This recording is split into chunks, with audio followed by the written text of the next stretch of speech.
Oke, berjumpa lagi teman-teman semuanya. Pada kesempatan kali ini ya, saya akan menjawab ini. Sebenarnya pertanyaan ini adalah pertanyaan yang sering kali ditanyakan oleh teman-teman kita ketika membuat adonan dan ketika memotong baik roti goreng ataupun cakwe ya teman. Ini terkendala eh, hasil dari potongan tersebut itu tidak tidak kopong, bahasanya seperti itu ya, atau dia padat seperti itu. Jadi permasalahan sebenarnya permasalahan klasik yang ada pada kita kan seperti itu. Jadi penyebabnya dan solusinya itu apa kan seperti itu.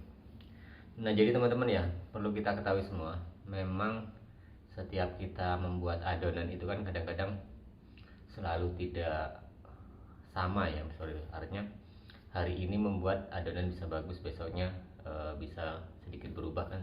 Itu hal-hal yang biasa, tapi tergantung bagaimana kita dan kebiasaan kita.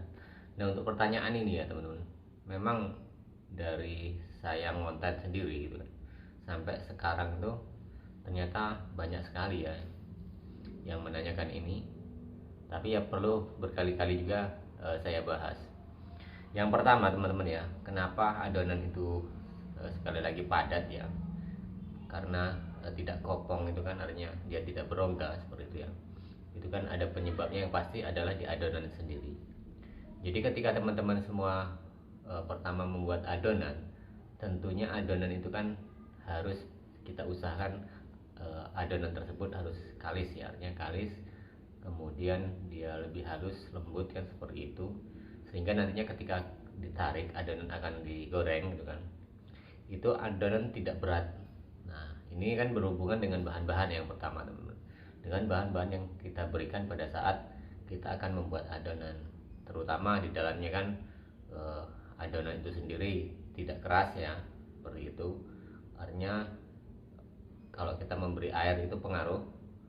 Yang kedua, bisa jadi bahan-bahan pokoknya seperti eh, mentega ini sangat berpengaruh teman-teman ya. Ketika kekurangan mentega dia akan keras seperti itu, dan mungkin lebih baik ini ditambahkan seperti itu ya. Itu untuk bahan teman-teman ya. Kemudian untuk berikutnya adalah mungkin kebiasaan kita ya, kebiasaan kita ketika adonan sudah baik gitu kan, mungkin cara kita untuk menarik adonan itu sendiri gitu kan. Jadi kalau saya teman-teman ya, ketika kita memotong adonan seperti itu, jadi kita tarik, jadi kita agak sedikit kita tekan, itu intinya untuk mengembalikan adonan ketika digoreng nanti dia akan naik seperti itu. Jadi adonan yang sudah kita tarik itu sedikit kita tekan ya, yaitu hasilnya untuk eh, ketika digoreng nanti itu potongan itu akan sedikit naik. Nah, disitulah memberi kesempatan atau memberi ruang roti goreng ataupun cakwe itu nanti dia seperti berongga ya, di dalamnya seperti berongga. Itu secara logikanya kan seperti itu teman-teman. Jadi pas narik adonan itu teman, maaf saya tidak bisa saya langsung praktekkan langsung karena terkendala ya teknis seperti itu. Jadi ketika menarik adonan saat motong-motong itu, nah usahakan kan, ini menjadi suatu kendala juga ketika teman-teman ada suatu pertanyaan ketika menarik adonan dan ternyata adonan itu bisa kembali gitu kan, berkaret ya, itu bisa juga terjadi. Nah, itu kembali lagi kita kepada dasar adonan kita. Ketika adonan itu teman-teman memang sudah baik, artinya dari segi air sudah tidak kurang seperti itu kan, kemudian dari mentega sudah tidak kurang lagi, dan sudah kalis seperti itu akan bisa seperti itu ya teman. Nah, artinya itu kembali kepada cara kita ya, cara kita masing-masing kan seperti itu.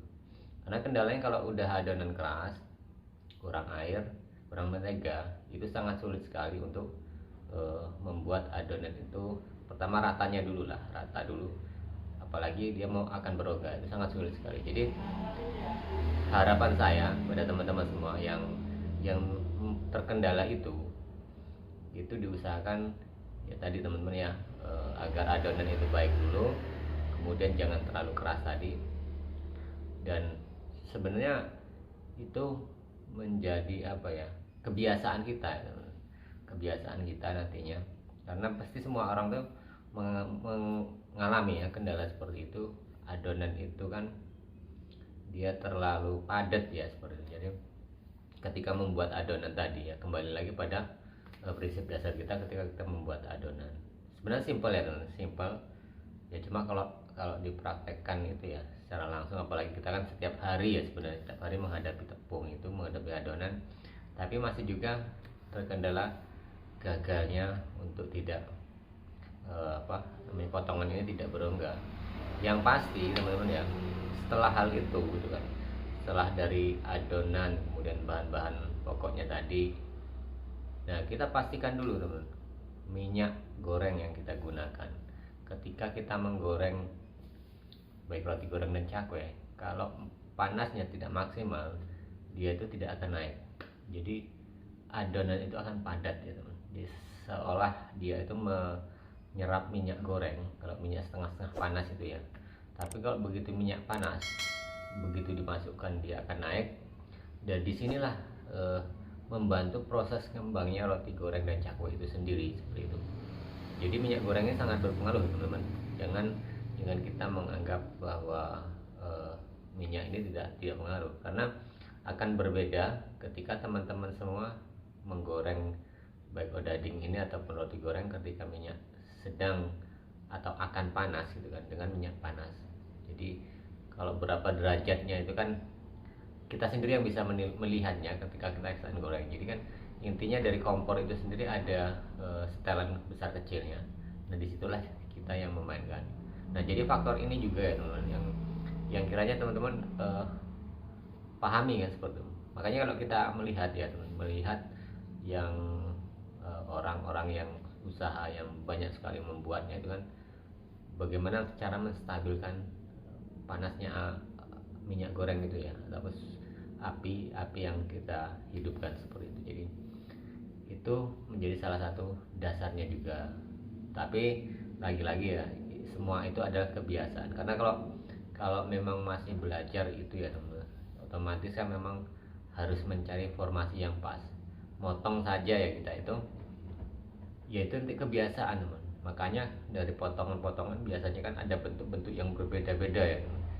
Yaitu pengaruhnya nantinya untuk membentuk suatu rongga-rongga itu juga kan, seperti ada yang ditarik, ditekan gitu kan, potong panjang-panjang, jadinya ya digoreng jadi lebih panjang. Ada yang seperti saya itu kan, saya lebih suka dengan hasil yang petak-petak seperti itu. Jadi itu tergantung. Ada yang teman-teman yang buat potongan itu rapi-rapi, ada yang ya maaf kata yang kurang sempurna seperti itu, ada yang jadinya agak bulat-bulat kan.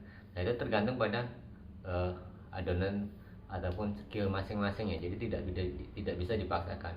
Yang pasti karena kalau antara hasil padat dan tidaknya itu akan mempengaruhi jumlah ya, di akhirnya itu adalah jumlah. Kalau umpamanya teman-teman sudah goreng, dipatahkan gini atau disobek gini roti goreng cakwe, dilihat padat, itu saya otomatis mengatakan bahwa itu akan volume ataupun kuantitas yang kita buat itu berkurang. Contohnya kalau umpamanya dengan adonan yang bisa berongga ataupun dia tidak padat, mungkin 1 kilo umpamanya bisa antara 50 sampai 60. Tetapi kalau roti goreng cakwe yang kita buat itu ternyata padat, itu saya yakin tidak sampai seperti itu. Itu menjadi suatu pembelajaran dari kita sendiri ya teman. Jadi teman-teman bagaimana caranya mengolah itu kan, ya kembali lagi dasarnya dari teman-teman yang kita harus mempelajari dulu cara membuat adonan yang pas kan, seperti itu. Baru yang kedua menata adonan itu sendiri ya. Menata adonan itu sendiri itu berpengaruh teman-teman dari jumlah kuantitas ataupun hasil yang kita peroleh dari potongan tersebut ya, seperti itu. Karena kalau membuat sedikit umpamanya itu, numpuknya juga akan berbeda ya dengan menumpuk ketika kita sudah membuat banyak seperti itu. Kemudian ketebalan otomatis akan berbeda. Kalau kita membuat banyak, nggak mungkin kita langsung tipisin lebar kan, agak tebal. Cuma nanti bagaimana cara kita tuh narik agar itu lebih tipis lagi kan, jadi lebih tipis dan bisa berongga kan, seperti itu. Atau ada juga yang memang potongan itu besar-besar sekali ya teman. Jadi tergantung dari kita sendiri. Yang penting kita mencari solusi terus ya teman, karena memang itulah suatu resiko dari kita ketika kita membuat roti goreng ataupun bolang-baling ini dan cakwe. Resikonya ada di situ, bukan saja tentang adonan, tapi tentang bagaimana potongan, bentuk potongan, kemudian jadi atau jumlahnya itu yang harus kita maksimalkan itu jadi berapa kan, seperti baru kita bisa berbicara masalah hasil atau uang seperti itu. Bahkan kalau teman-teman mungkin belajar ada yang berani ya langsung ditarik panjang, potongnya dari tipis-tipis, tapi tetap saya lakukan seperti itu. Ya tidak masalah, intinya kita juga kan hanya ingin menghasilkan uang kan, ujung-ujungnya kan kita hanya untuk menghasilkan profit seperti itu. Tapi dari segi kepuasan ya teman, dari segi kepuasan itu eh, mungkin kalau saya sendiri ya, mungkin kalau potong terlalu tipis itu ya mungkin jadi uangnya itu lebih banyak, tetapi secara hati itu kan wah potongan kita kok tidak, kurang sempurna seperti itu ya, kurang bagus menurut kita. Tapi itu kembali lagi ke diri masing-masing. Yang penting jangan pernah kita itu merasa puas seperti itu. Yang penting kita perbaiki dan sesuai lah, sesuai standar ketika kita membuat roti goreng ini ataupun cakwe, sehingga menurut kita layak dijual, ya mungkin pembeli pun akan lebih senang kan seperti itu. Yang penting intinya kalau itu semua belum tercapai ya teman, belum tercapai, yang penting itu adalah dari rasa kita itu tidak berubah. Jadi dari awal sampai akhir itu bahkan kalau bisa itu lebih lebih baik ya daripada sebelum-sebelumnya kan seperti itu. Jadi kalau masalah gagal ya itu sudah menjadi suatu resiko untuk kita perbaiki.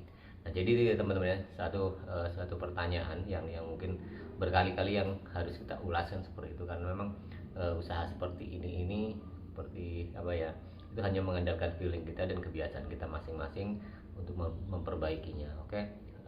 Seperti dari kami itu hanya sebagai referensi buat teman-teman semua.